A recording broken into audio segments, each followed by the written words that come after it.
এবারে জুলাই যুদ্ধে যাকে আমরা সবচেয়ে ভালোবেসে প্রধান উপদেষ্টাকে আমরা উপদেষ্টা বানিয়েছি, সবচেয়ে বেশি ভালোবেসে ওনাকে বানিয়েছি, উনি আমাদের সাথে সবচেয়ে বেশি গাদ্দারি করেছেন।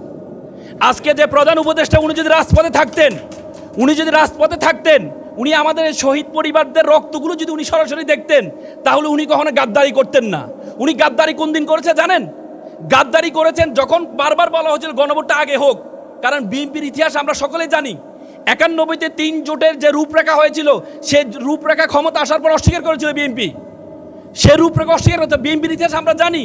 কিন্তু বারবার বলা হয়েছে গণভোটটা আগে হোক, বিএনপি বলছে না, একই দিনে হোক।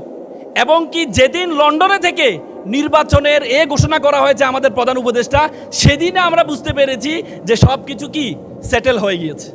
আমরা 17-18 বছর ফেসিজমের গ্যারাকলে ছিলাম এবং আমরা অনেকে এখানে অনেক রাজনীতিবিদ আছেন, বিভিন্ন ব্যানারে রাজপথে নেমেছিল। কিন্তু আমরা দেখেছি ব্যানারে রাজপথে নামার পরে অনেকগুলো আন্দোলন হয়েছে, কোনো আন্দোলনে আমরা সাধারণ মানুষকে নামতে দেখিনি। কিন্তু এবারে জুলাই যে আন্দোলন হয়েছে সে আন্দোলনে আমরা সব ধরনের ব্যক্তিদেরকে নামতে দেখেছি। তার মানে হচ্ছে বাংলাদেশের মানুষ রাজনীতিবিদদেরকে পছন্দ করে না। যদি রাজনীতিবিদদের পছন্দ করত, তাহলে 17-18 বছর যতগুলো আন্দোলন হয়েছে, ঈদের পরে যতগুলো আন্দোলন হয়েছে, প্রত্যেকটা আন্দোলনে সাধারণ মানুষ, বিদ্যা বনিতা, তরুণ সকলেই নামার কথা, কিন্তু নামিনি। কেন নামিনি তাদেরকে? কারণ আমরা দেখি রাজনীতিবিদরা ক্ষমতা আসার আগে একরকম, ক্ষমতা যাওয়ার পরে অন্যরকম হয়ে যায়। আমরা দেখেছি তত্ত্বাবধায়ক সরকার নিয়ে সবচেয়ে বেশি আন্দোলন করেছে আওয়ামী লীগ। সে আওয়ামী লীগ যখন ক্ষমতা আসে, তো সরাসরি 180 ডিগ্রিতে ইউটার্ন নিয়ে তারা অস্বীকার করছে, তত্ত্বাবধায়ক সরকার ব্যবস্থা বাতিল করে দিয়েছে। বিএনপি সবচেয়ে বেশি সংবিধানের বিরুদ্ধে সবচেয়ে বেশি কথা বলেছে। আপনি এখন ভিডিওগ্রাফি আছে, আমাদের এলাকায় একসময় কথা বলতো যে মরণ্যার হিরণ্যার কোনো বিচার নেই, মানে যে মারা যাবে তার কোনো বিচার হয় না, আর যে একটা কথা বলে ফেরত যাবে তার কোনো বিচার হয় না। কিন্তু এখন ভিডিওগ্রাফি আছে, সোশ্যাল মিডিয়া আছে, আপনি শত ভিডিও পাবেন। বিএনপি সবচেয়ে বেশি সংবিধানের বিরুদ্ধে কথা বলেছেন। বেগম জিয়া বাংলাদেশের নেত্রী, উনি নিজে বলেছেন এই সংবিধানকে ছুঁড়ে ফেলে দেওয়া হবে। অথচ সেই সংবিধান এখন সংবিধান করতে বিএনপি সবচেয়ে মুখের ফেনা ফেলে দিচ্ছেন, যে সংবিধান একটা ধর্মীয় গ্রন্থের পর্যায়ে ওনারা নিয়ে গিয়েছেন। তো সুতরাং এই যে রাজনীতিবিদদের যেই একরকম ক্ষমতা আসার আগে একরকম, ক্ষমতায় যাওয়ার পর যে ভিন্ন আচরণ, এজন্য এবারের যে জুলাই আন্দোলনে রাজনীতিবিদদের মানুষ পছন্দ করে নাই। সাধারণ ব্যানারে ছাত্ররা যখন নেমেছে, প্রত্যেকের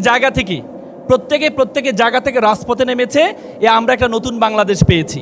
কিন্তু নতুন বাংলাদেশের পরে দেখেন জুলাই সনদের প্রথম স্বাক্ষরকারী ব্যক্তিকে, জুলাই সনদে প্রথম স্বাক্ষরকারী দল কোনটি? বিএনপি। এবং আপনি দেখেন এই জুলাই সনদের যে অঙ্গীকারনামায় কি বলা আছে, আমি একটু কোট অ্যান্ড আনকোট করে বলছি, যে জনগণের ইচ্ছাকে প্রাধান্য দিয়ে আমরা নিম্ন স্বাক্ষরকারীগণ এ মর্মে অঙ্গীকারও ঘোষণা করছি যে, তার মানে কি, প্রথম যারা স্বাক্ষর করেছেন তারা অঙ্গীকার করছে যে নতুন রাজনৈতিক সমঝোতার দলিল হিসেবে জুলাই জাতীয় সনদ 2025-এর পরিপূর্ণ বাস্তবায়ন নিশ্চিত করব। তার মানে পরিপূর্ণ বাস্তবায়ন নিশ্চিত করবে একটা অঙ্গীকারনামা। দ্বিতীয় হচ্ছে বৈধতা ও প্রয়োজনীয়তা সম্পর্কে কোনো আদালতে কখনো কোনো প্রশ্ন উত্থাপন করব না। তার মানে এই যে অঙ্গীকারনামা প্রথম স্বাক্ষর করেছে বিএনপি, এবং সে বিএনপি এই যে প্রথম দুটি শর্ত, সেই শর্তটি প্রথম ভায়োলেশন করেছে। আপনি প্রথম স্বাক্ষরকারী ব্যক্তি, আপনি প্রথমে ভায়োলেশন করলেন। আপনি প্রথম যেদিন আপনাকে বলা হলো এই আদর্শের আলোকে আপনাকে 2টা শপথ গ্রহণ করার জন্য, আপনি কি বললেন? আপনি বললেন যে দ্বিতীয় যে শপথটা, এই শপথটা আমাদের সংবিধানে নেই। যেহেতু সংবিধানে নেই, আমাদের কাজ হবে প্রথমে সংসদে গিয়ে এই সংবিধানে 142 দিয়ে সংশোধন করে এই শপথটা আমরা কি করব? অন্তর্ভুক্ত করব, তারপর আমরা শপথ গ্রহণ করব। আপনি আমাকে বলেন, এই যে আমাদের স্বরাষ্ট্রমন্ত্রী, তিনি সংসদে দাঁড়িয়ে, আপনি জানেন মন্ত্রীদের 2টা শপথ আছে, সংসদ সদস্যের একটা শপথ, মন্ত্রীদের আরেকটা শপথ আছে। মন্ত্রীদের একটা শপথ হচ্ছে সংবিধান সংরক্ষণ করবে। সেই স্বরাষ্ট্রমন্ত্রী সংবিধানের এগেনস্টে গিয়ে সংসদে দাঁড়িয়ে উনি বলেছেন যে স্বাধীনতার ঘোষক হচ্ছে কে? জিয়াউর রহমান সাহেব। তার মানে আপনি একজন মন্ত্রী একটা শপথ নিয়েছেন, সে সংসদে দাঁড়িয়ে আপনি আপনার শপথের এগেনস্টে দাঁড়িয়েছেন। কারণ আমাদের সংবিধানের 6ষ্ঠ তফসিলে আছে স্বাধীনতার ঘোষককে শেখ মুজিবুর রহমান। তাহলে তখন তো আপনার বলার দরকার ছিল আমার প্রথমে কাজ হবে 142 দিয়ে যে ষষ্ঠ তফসিলটা আমি পরিবর্তন করব, তারপরে আমি স্বাধীনতার ঘোষকটা আমি কি করব, প্রকাশ করব। তখন তো আপনি সংবিধানের দোহাই দেন নাই। মানে আমাদের এলাকায় কথা বলে আমার জামাই ভালো আমার মেয়ের কথা শুনে, আমার ছেলেটা খারাপ তার বউয়ের কথা শুনে। মানে আপনার নিজের কাছে আসলে খুবই ভালো, আপনার নিজের এগেনস্টে গিয়ে তখন সবচেয়ে খারাপ। আপনি সংবিধানে যতগুলো দোহাই দিচ্ছেন, দেখেন সংবিধানের সবচেয়ে গুরুত্বপূর্ণ, ওনারা আজকে সংবিধান পরিবর্তন করতে চায়, ওনারা সংবিধান সংশোধন করতে চায়, কিন্তু ওনাদের জুলাই সংস্কারের যে গুরুত্বপূর্ণ বিষয়গুলো আপনি পিছনে রাখেন। সবচেয়ে গুরুত্বপূর্ণ বিষয় হচ্ছে ওনারা যে ইশতেহার এবং 31 দফা দিয়েছেন, সে 31 দফা এবং ইশতেহারের মধ্যে ওনারা আছে কিনা। সে 31 দফার প্রথম দফা ওনারা ভায়োলেশন করেছেন। প্রথম দফার ছিল যে সংবিধান সংস্কার পরিষদ করবেন, অথচ কমিশন করবেন। অথচ আজকে সংসদের সবচেয়ে বেশি কথা হচ্ছে সংশোধন হবে নাকি সংস্কার হবে। তারপরে ওনাদের যে ইশতেহার আছে সেই ইশতেহারে বলেছেন মৃত্যুজনিত কারণ ছাড়া কখনো ওনারা প্রশাসক নিয়োগ করবেন না, কোনো কি বলে সিটি কর্পোরেশন ওনার প্রশাসক নিয়োগ করবেন না। এবং কি এটা সংবিধানের সম্পূর্ণ ভায়োলেশন। 59-এ বলা আছে মাস্ট বি ইলেক্টেড, প্রশাসক যারা সিটি কর্পোরেশনে আছে তারা মাস্ট বি ইলেক্টেড হইতে হবে। বিএনপি সবচেয়ে বেশি বিরোধিতা করেছেন। তখন বিএনপি বলেছেন প্রশাসকের এখানে সে সবচেয়ে বেশি বিরোধিতা করেছেন। সে বিএনপি ক্ষমতা আসার পরে সবার আগে যারা পরাজিত ছিল, যারা বিভিন্ন জায়গায় হেরেছে, তাদেরকে প্রশাসক নিয়োগ করে দিলেন। তার মানে আপনি আপনার ইশতেহারের এগেনস্টে গিয়ে দাঁড়িয়েছেন। ওনাদের ইশতেহারে ছিল, আপনারা 11 নম্বর পৃষ্ঠা দেখবেন, ওনাদের ইশতেহারে ছিল ওনারা সুপ্রিম কোর্টের সচিবালয় প্রতিষ্ঠা করবেন। অথচ সেই সচিবালয় অধ্যাদেশকে ওনারা বাতিল করে দিচ্ছেন।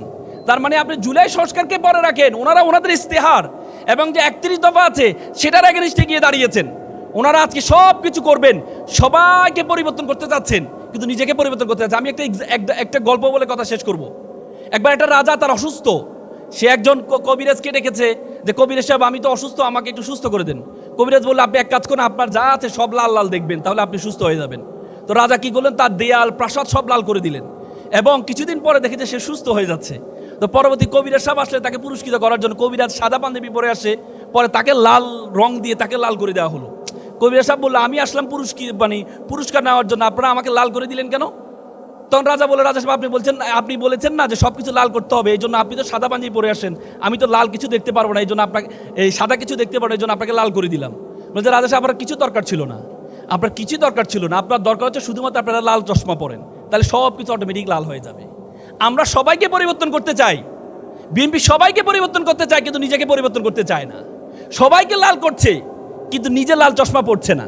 তো সুতরাং আপনি যদি নিজে লাল চশমাটা পরেন, দেখেন আমাদের সবচেয়ে বড় গাদ্দারি করেছে কে জানেন?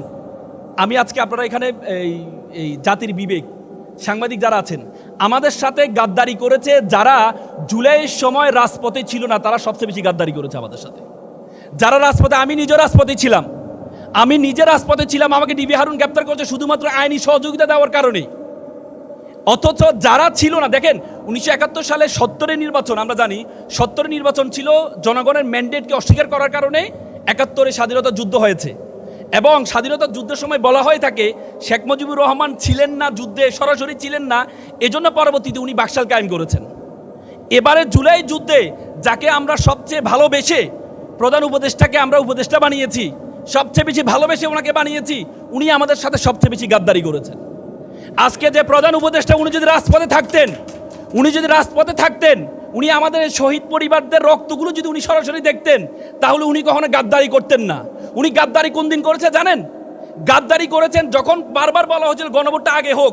কারণ বিএনপির ইতিহাস আমরা সকলেই জানি, 91-তে 3 জোটের যে রূপরেখা হয়েছিল, সে রূপরেখা ক্ষমতা আসার পর অস্বীকার করেছিল বিএনপি।